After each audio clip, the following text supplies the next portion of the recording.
ইট্যাপসের first রিপোর্টে আমাদেরকে বলা হয়েছে এই বিমটির জন্য এসএফডি বিএমডি সাপোর্ট রিঅ্যাকশন এগুলো বের করতে।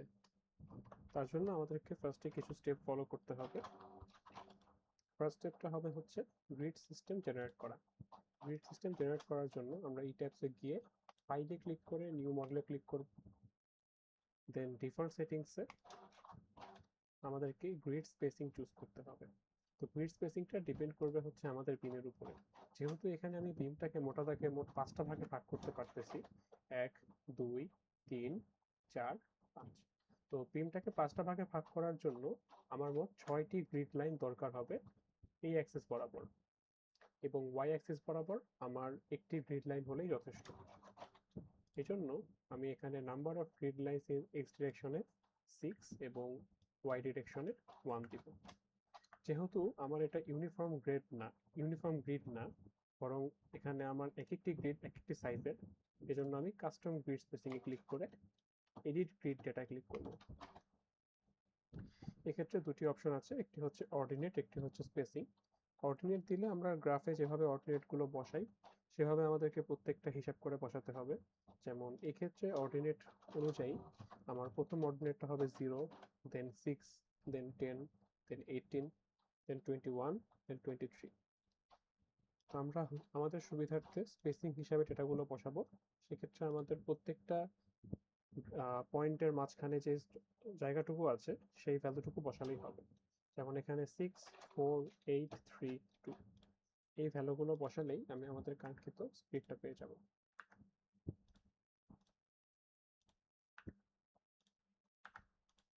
আর লাস্টেরটি 0 রাখতে হবে। যেহেতু ওয়াই অ্যাক্সিস বরাবর জাস্ট একটাই গ্রিড, সেহেতু এটাকে 0 রাখলেও সমস্যা নেই। আর এখানে বাবল সাইজটা আসলে আমাদেরকে প্রত্যেকটা যেই গ্রিডগুলো আছে সেই গ্রিডগুলোকে সাইজের উপর ডিপেন্ড করে যে বাবল সাইজটা আমরা কতটুকু দিব। যেমন এখানে দেখতে পাইতেছি যে 60 ইঞ্চি দিলে এটা মোটামুটি বড় হয়ে যাচ্ছে এবং একটা আরেকটাকে ওভারল্যাপ করতেছে, যেটা পরবর্তীতে ভিজিবিলিটি ইস্যু ক্রিয়েট করতে পারে। তো আমি এটাকে একটু ছোট করে আপাতত 15 দিয়ে রাখতেছি, যদি প্রয়োজন হয় তাহলে পরবর্তীতে চেঞ্জ করে নেওয়া যাবে। তো আমার গ্রিড ক্রিয়েশন হয়ে গেলে আমার সেকেন্ড স্টেপে যেতে হবে, সেটা হচ্ছে ম্যাটেরিয়াল এবং সেকশনাল প্রপার্টি ডিফাইন করা। তার জন্য আমাদেরকে ডিফাইনে যেতে হবে। প্রথমে আমি ম্যাটেরিয়াল প্রপার্টিসটা ডিফাইন করব।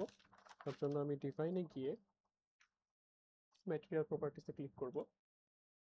দেন এখানে আমরা কোন ম্যাটেরিয়াল নিয়ে কাজ করতে চাচ্ছি সেই ম্যাটেরিয়ালটি দিব। আমি যদি 4000 পিএসআই নিয়ে কাজ করতে চাই তাহলে 4000 পিএসআই ক্লিক করে ওকে ক্লিক করব, তাহলে ওই ম্যাটেরিয়ালটি সিলেক্ট হয়ে যাবে। পয়েন্ট টু বি নোটেড, যদি কোনো কারণে আমি এখানে গ্রিডে কোনো ভুল করে থাকি তাহলে আমি রাইট ক্লিক করে অ্যাড মডিফাই গ্রিডসে গিয়ে মডিফাই শো গ্রিড সিস্টেমে গিয়ে সেম উইন্ডোটা পেয়ে যাব, যেখানে আমি আমার গ্রিডের ভ্যালুগুলো চেঞ্জ করতে পারবো। যেহেতু এখানে অর্ডিনেট দেওয়া তাই ভ্যালুগুলো এমন দেখাচ্ছে, স্পেসিং দিলে আমাদের মন মতো করে ভ্যালুগুলো দেখাবে।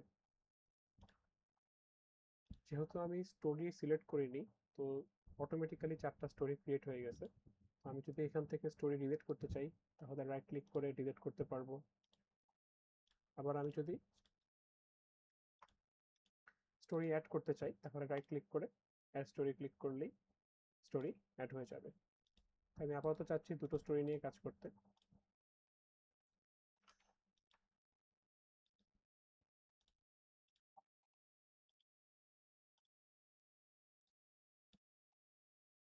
এখন জাস্ট একটি স্টোরি আছে, আমি দুটো স্টোরি নিয়ে কাজ করতে চাচ্ছি, এজন্য আমি একটি স্টোরি অ্যাড করব এবং প্রত্যেকটা স্টোরির হাইট আমি 12 ফিট দিয়ে রাখতেছি।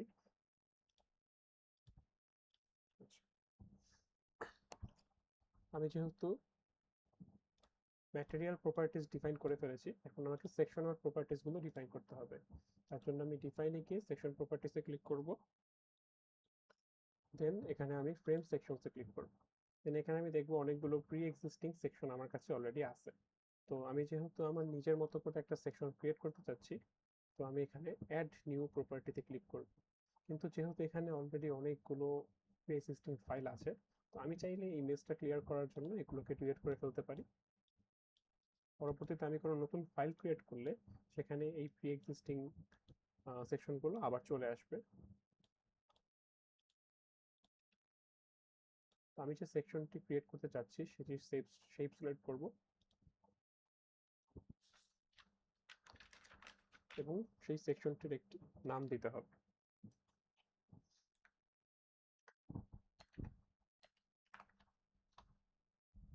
এবং এখানে সেকশনের ডাইমেনশনে ডেপথ এবং উইডথ বলা আছে। আমরা যেহেতু জানি যে বিম সবসময় এই পজিশনে থাকে বা এইভাবে এই অ্যালাইনমেন্টে রাখা হয়, এজন্য আমরা ডেপথে সবসময় যে বড় ভ্যালুটা আছে সেটা দিব এবং উইথে সবসময় ছোট ভ্যালুটা দিব। তো আমাদের রিপোর্টে 12 ইঞ্চি ইন্টু 15 ইঞ্চি একটি বিমের কথা বলা হয়েছে, তাহলে আমরা ডেপথে দিব 15 ইঞ্চি আর উইথে হচ্ছে 12 ইঞ্চি।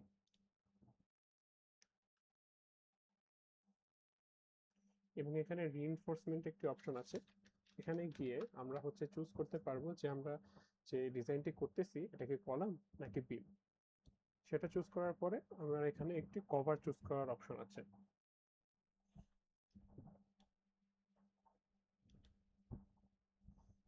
আমি আমার নতুন যে সেকশনটা ক্রিয়েট করেছি সেটা এখন এই লিস্টে দেখতে পারতেছি।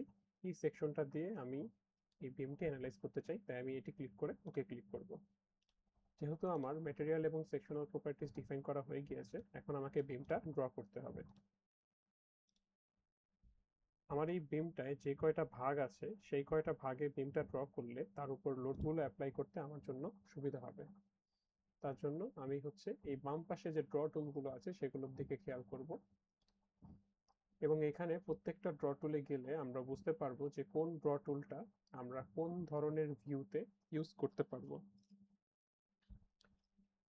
যেমন এখানে প্রথম যে ড্র টুলটা আছে এটা প্লেন, এলিভেশন, 3D তিনটাতে ইউজ করা যাচ্ছে। আবার কুইক ড্র কলামস এই টুলটা হচ্ছে শুধুমাত্র প্ল্যান অথবা 3D তে ইউজ করা যায়। আবার এই টুলটা তিনটাতে ইউজ করা যাচ্ছে। তো এখানে আমরা ব্র্যাকেটের লেখাটা দেখে বুঝতে পারবো যে আমরা এই টুলটা ইউজ করার জন্য কোন ভিউতে যাব। আর ভিউ চেঞ্জ করার জন্য এখানে আমাদের তিনটা অপশন আছে। তো আমরা আপাতত এলিভেশন ভিউতে কাজ করব। এলিভেশন ভিউতে আমরা যদি 1-এ ক্লিক করি তাহলে হচ্ছে আমরা সম্পূর্ণ বিমটা একবারে কাজ করতে পারবো। এখানে আমাদের দুইটা স্টোরি আছে, আমরা যে কোনোটাতেই বিম বসাতে পারি। আপাতত আমি স্টোরি 2-তে বিমটা বসাচ্ছি এবং এখানে ড্র বিম কলাম অথবা ব্রেস এই অপশনটা চুজ করে আমি বিমটা আঁকবো।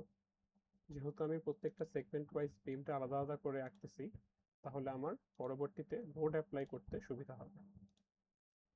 এবং যখন আমার বিম আঁকা শেষ হয়ে যাবে তখন আমি এসকেপ ক্লিক করলে সেই কন্ট্রোলটা ক্যান্সেল হয়ে যাবে।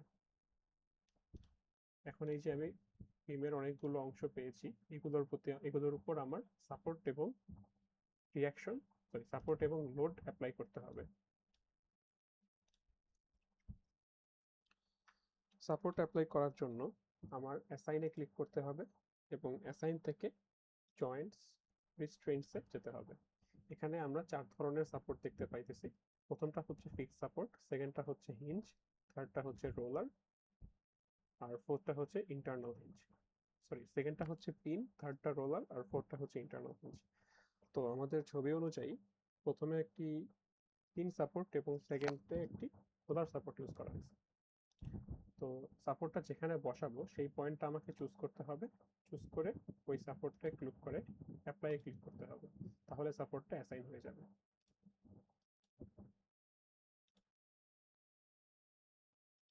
এখানে আমি একটি রোলার সাপোর্ট বসাতে চাচ্ছি, তাই আগে আমি পয়েন্টে ক্লিক করছি, তারপর সাপোর্টে ক্লিক করছি, দেন অ্যাপ্লাই। আমার সাপোর্ট বসানো শেষ, এখন আমাকে লোড বসাতে হবে। আমার এখানে দুইটি ইউভিএল, একটি ইউডিএল আর একটা ইউভিএল আছে। লোড বসানোর জন্য আমার অ্যাসাইনে গিয়ে ফ্রেম লোডসে যেতে হবে। যদি আমি ইউভিএল বসাতে চাই সেক্ষেত্রে আমার ফ্রেম লোডস, এবং আমি যদি পয়েন্ট লোড বসাতে চাই সেক্ষেত্রে জয়েন্ট লোডস ইউজ করতে হবে। তো প্রথম ইউডিএলটার জন্য আমি ফ্রেম লোডসে গিয়ে ডিস্ট্রিবিউটরে যাব। এই 10 কিলো পার ফিট যে ইউনিফর্ম লোডটা আছে এটা বসানোর জন্য আমাদেরকে নিচে যে ইউনিফর্ম লোডের অপশন আছে এটা ইউজ করতে হবে। আর যেহেতু আমার আপাতত কোনো ট্রাপিজয়েডাল লোড নাই, তাহলে আমি এখানে প্রত্যেকটা লোডের ভ্যালু 0 রাখবো। এখানে অ্যাড দিয়ে বোঝাচ্ছে আমি যে লোডটা চুজ করে সেটা বর্তমানে লোডের সাথে এক্সট্রা করে অ্যাড হবে। রিপ্লেস দ্বারা বোঝাচ্ছে হচ্ছে আগের লোডটা সরে গিয়ে নতুন করে লোড অ্যাড হবে।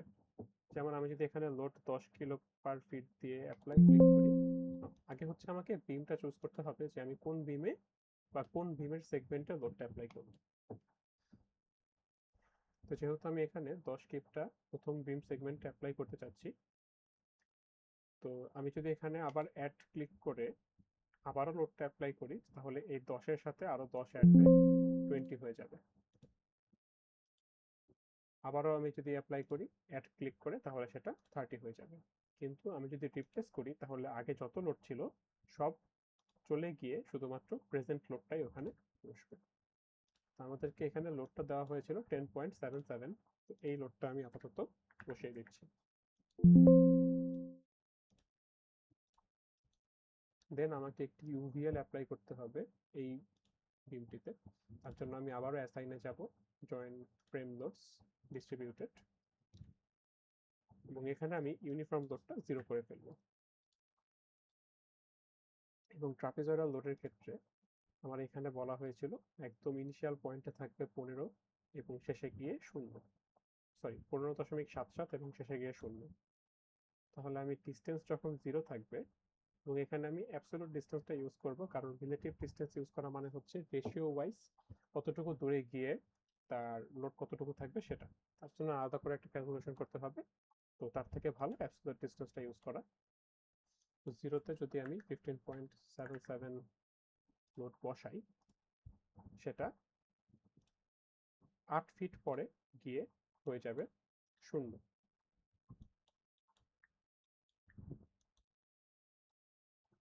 লোডটা অ্যাপ্লাই হয়ে গেছে। এখন এখানে যদি কোনো ট্রাপিজয়েডাল ইউভিএল বসাতে হতো, সেক্ষেত্রে আমার ইউনিফর্ম লোডে একটা এক্সট্রা লোড বসাতে হতো, এবং এখানে অ্যাড টুতে ক্লিক করলেই আমার একটা ট্রাপিজয়েডাল লোড চলে আসতো। কিন্তু আমি আপাতত এটা চাচ্ছি না, তাই আমি শুধুমাত্র ইউভিএলটাই রাখবো। আমার বেয়ারিং লোডগুলো বসানো শেষ, এখন শুধু পয়েন্ট লোডটা বাকি। এখন এখানে পয়েন্ট লোডটা একটা অ্যাঙ্গেলে হেলানো আছে, তো এটাকে আমার আগে দুইটা ভাগে ভাগ করে নিতে হবে।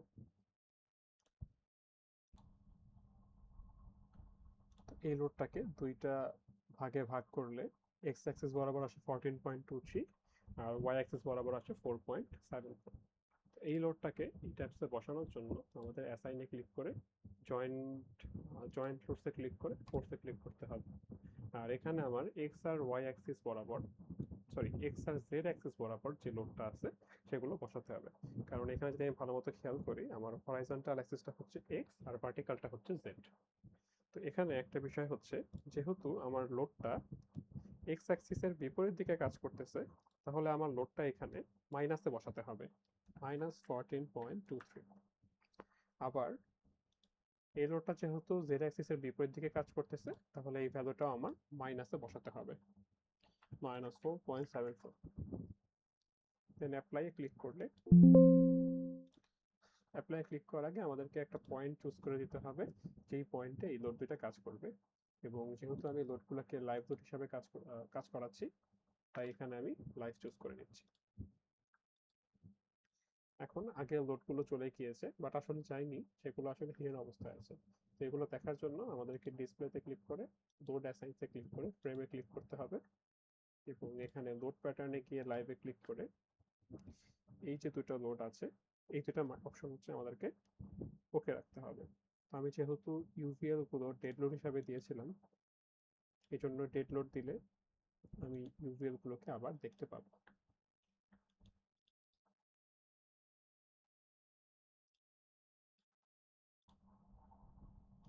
আমি আমার আগের দুটো ক্রিয়েট করা লোডকেও লাইভ লোডে কনভার্ট করে নিয়েছি। তো দেন এখন আমার সাপোর্ট এবং লোড অ্যাসাইন করা শেষ। এখন আমাকে জাস্ট এটাকে রান করতে হবে। রান করার জন্য আমি F5 এ ক্লিক করব, অথবা অ্যানালাইজে গিয়ে রান অ্যানালাইসিসে ক্লিক করতে পারি। তার জন্য অবশ্যই আমাকে আগে ফাইলটি সেভ করতে হবে।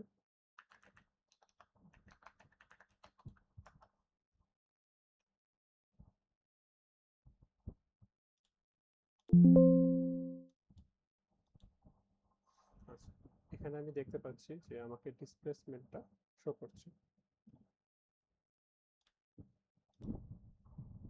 দেন মডেলটা রান করলে এখানে ডিসপ্লেসমেন্টটা শো করবে।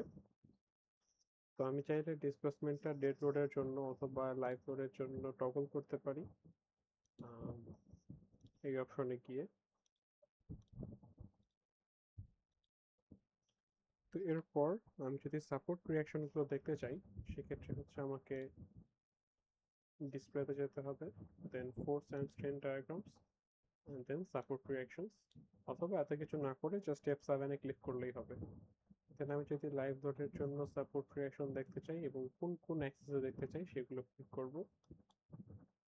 দেন অ্যাপ্লাই ক্লিক করার পরে আমার সাপোর্ট রিয়াকশনগুলো চলে আসছে।